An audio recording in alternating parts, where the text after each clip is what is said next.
أعوذ بالله السميع العليم من الشيطان الرجيم بسم الله الرحمن الرحيم الحمد لله رب العالمين وبه نستعين وصلى الله على سيدنا محمد وعلى الطائعين وعلى الله الطائعين وعلى الله عليهم أجمعين من الآن إلى قيام يوم الدين من رب العالمين إنا لله راجعون. Mes condoléances pour le décès du grand savant Lutfallah Safi Golpagani. Rahmatullah alayh.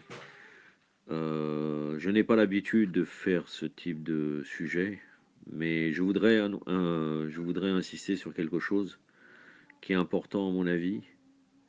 Et très souvent, des gens ne jugent pas Lutfallah Safi Golpagani à sa juste valeur, car en réalité, il faisait partie de l'école du Tafkik, une école qui est honorable, car elle vise à séparer la philosophie et l'irfan de l'enseignement de la religion.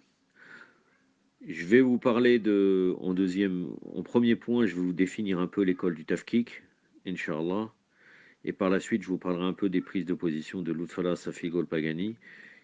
Et il était un membre éminent de l'école du Tafkik, chose qui fait aucun doute. Mais certaines personnes, je me rappelle il y a de ça 2-3 ans, sur WhatsApp, dont un qui est accro, mais je sais très bien que peut-être il est dans le Taqiyya, il avait l'air de me dire non, c'est pas vrai, il ne fait pas partie de l'école du Tafkik. Alors que j'ai plusieurs arguments, et notamment j'ai un livre entier sur le sujet du Tafkik que j'avais déjà présenté dans une vidéo conseil de lecture. C'est un livre de Seyed Jazari Mamohi qui fait partie de cette école lui-même.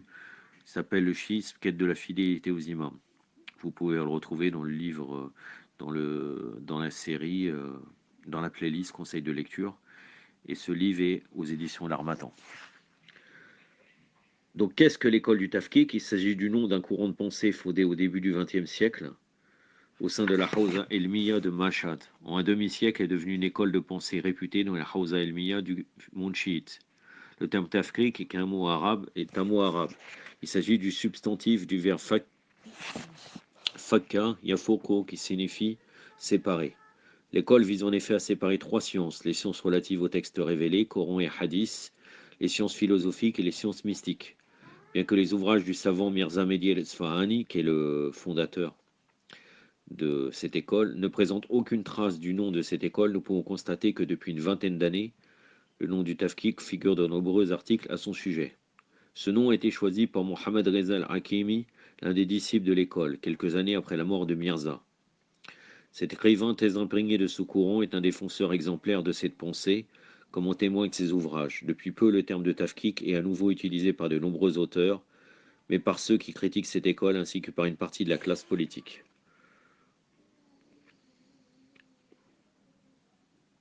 Malgré le récent rejet de cette appellation par les disciples de cette école qui propose à la place le nom de Maktabe Ma'arif Wayahani, l'école des connaissances révélées, le nom de Tafkik s'est finalement imposé comme dénomination officielle.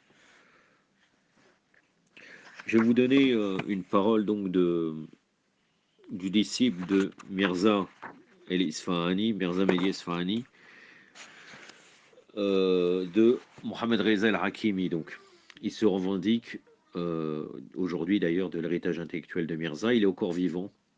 Que dit-il? Les partisans de l'école du Tafkik mettent l'accent sur la compréhension pure de la science révélée et de la connaissance céleste, ainsi que sur l'éducation, la politique coranique et le hadith. Ils ne reconnaissent ni les écoles de sciences composées, Murakkab, ni la philosophie. La liaison et la jonction des fondements de la révélation ne sont possibles que par le commentaire des versets et par la réflexion personnelle, ta'amulat. Il préserve la pureté de la science coranique et du hadith de la corruption des autres courants.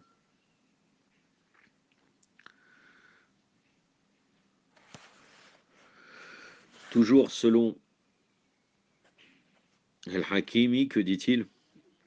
Le Tafkik ne croit pas au contraste absolu entre la religion, la philosophie et le mysticisme, mais il nie l'égalité totale entre eux. Ceux qui disent que les savants du Tafkik sont contre la raison ne sont pas justes. Les Tafkikiens ne sont pas contre la philosophie et encore moins contre la raison. Grâce à leur stricte soumission à la révélation, ils profitent du Haql d'Afaini, la sagesse du trésor ou la sagesse précieuse, qui est au cœur de la sagesse. Les autres utilisent la partie superficielle de la sagesse ou la sagesse fonctionnelle. Il y a une différence entre la sagesse fonctionnelle et la sagesse lumineuse.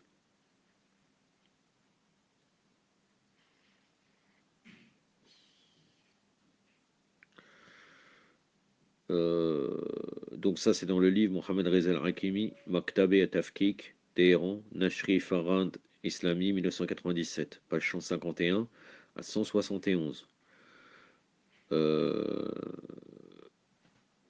Allahumma salli ala Muhammad wa ali Muhammad. Une dizaine d'années après la révolution islamique en Iran, Mohamed Reza Hakimi a publié un article qui comportait pour la première fois une brève description de cette école en la nommant École du Tafkik. Il y présentait ses personnalités les plus imminentes ainsi que les grandes lignes théoriques de ce courant.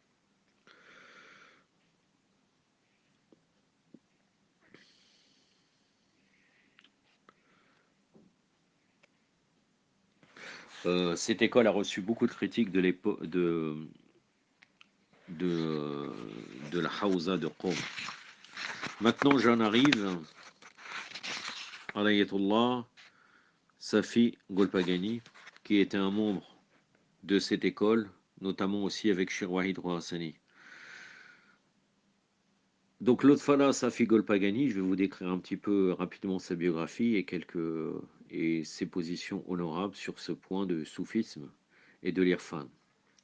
L'Otfala Safi Golpagani, rahmatullah alayh, est né en 1918 dans une famille religieuse. Son père était alim et juriste, et sa mère était une poétesse religieuse qui avait étudié les sciences religieuses dans une école traditionnelle. Entre parenthèses, vous voyez très bien qu'il avait 104 ans, rahmatullah alayh. Et il était le doyen de la Hawza de Qom. Il s'est marié avec la fille de Ayatollah Mohamed Reda Golpagani. C'est celui qui a notamment fait Salat al-Mayyit sur Sayyid Khomeini. Mohamed Reda Golpagani. Et ce lien lui a donné une raison de plus pour poursuivre ses études dans les niveaux supérieurs. Entre parenthèses, je voudrais souligner que ce n'est pas parce qu'il faisait partie de l'école du Tafki qu'il est contre le régime iranien. Pas du tout. D'ailleurs, il a occupé, Lutfallah Safi Golpagani, des positions que vous allez voir importantes dans les instaurations de l'État islamique. Lutfallah Safi Golpagani a commencé ses études à Al-Kopay-Yegan, puis il a migré à Najaf. Il n'y est resté qu'un an, durant lequel il a cité au cours des ulama comme Cheikh Mohammed Kazem Shirazi. Cheikh Mohammed Kazem Shirazi, qui est né en 1873 et est décédé en 1947. En 1945, après avoir obtenu l'ijaza d'Ijtihad de Seyyed Jamel el-Din el-Golpagani, 1873-1957, il est retourné à Qom pour bénéficier des cours de l'Ayatollah Bouroudjerdi. Après quelques années, il est devenu son élève proche et a écrit le livre Muntahab el-Assar.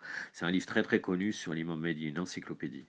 Sur l'imam caché, suite à la demande de son professeur, il était considéré comme conseiller de l'Ayatollah Bouroudjerdi, qu'il avait choisi comme membre de son Shura el-Fiqhi, conseil juridique.